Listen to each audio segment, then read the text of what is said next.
Most people think freedom means doing what you want. No rules, no structure, no limits. But that's not what actually happens. Take away structure completely and most people don't become free. They become unstable. The body falls back into craving, avoidance and collapse. So something doesn't add up. If freedom really means no discipline, why does everything fall apart when discipline disappears? Drugs and Addiction, an Anarchist Perspective, Dickie Dredd. This is part 65 in Chapter 9, Beyond Abstinence. Part 66 in the book. Embodied Freedom, Care of the Self as Practice. Freedom is not an idea, but an act repeatedly rehearsed. What the previous section described as autonomy becomes, in daily life, a discipline of presence. To recover the body from the abstractions of addiction is to learn movement again, to replace surveillance with sensation, routine with rhythm. This is the work of embodied freedom, care enacted through doing. It extends the integrative practices first outlined in sections 54 to 57, where rhythm and repetition were shown to retrain perception from crisis towards continuity. Addiction fragments awareness into extremes of craving and collapse. Recovery, by contrast, reintroduces duration, time felt through the body rather than imposed by the clock. Meditation, breathwork, and simple manual labour restore the nervous system's capacity for pacing.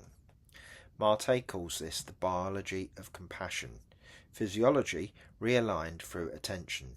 The task is not to control the body, but to collaborate with it. Routine here functions as autonomy, not authority, a chosen rhythm that anchors freedom rather than restrains it. As Foucault argued, care of the self is a political act. It cultivates independence from command by transforming maintenance into mindfulness. Physical work remains one of the most reliable teachers of that ethic.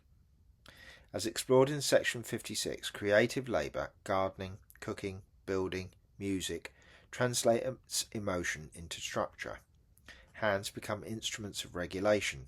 The body learns patience through repetition. Sennett described craftsmanship as intelligent habit, practice that educates character through care. Addiction interrupts this cycle by divorcing attention from action. Re-embodiment restores the link. What was once discharge becomes dialogue. Every stroke of a brush or spade becomes an assertion of agency, a declaration that presence itself is enough.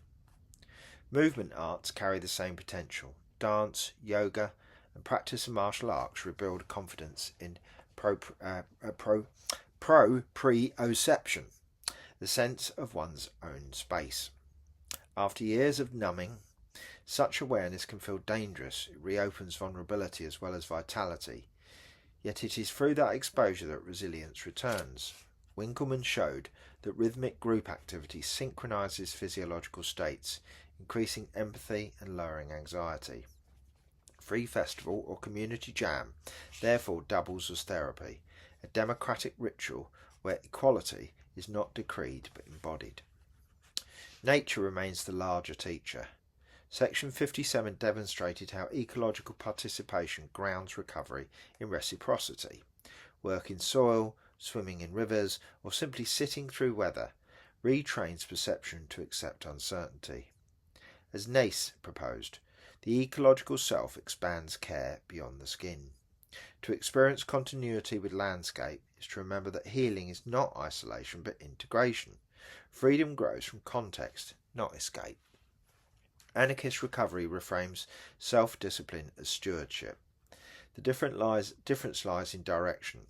Control flows inward, care radiates outward. Applied freedom, first defined in section 56, is precisely this, autonomy exercised through chosen pattern. The individual does not reject structure but authors it. Each routine becomes an experiment in self-governance. The early morning stretch, the shared meal, the small creative tasks that anchor attention. Such acts generate a quiet politics, resistance through responsibility.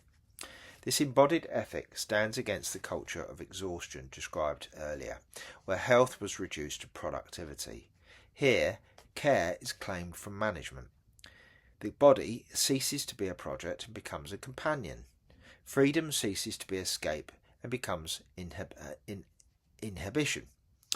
In that shift lies the revolution of recovery. Not a single victory, but a practice renewed each dawn, each breath, each movement freely made.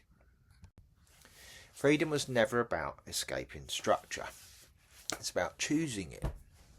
Because if the body needs rhythm, repetition and grounding to stay stable, then rejecting all structure doesn't create freedom, it recreates the same chaos that addiction feeds on. So if discipline isn't the enemy, what actually is? And if real freedom depends on how you live each day, what happens when you stop choosing it? Next up, in Chapter 9, Beyond Abstinence, Section 57, The Collective Cure, Mutual Aid and Solidarity Networks.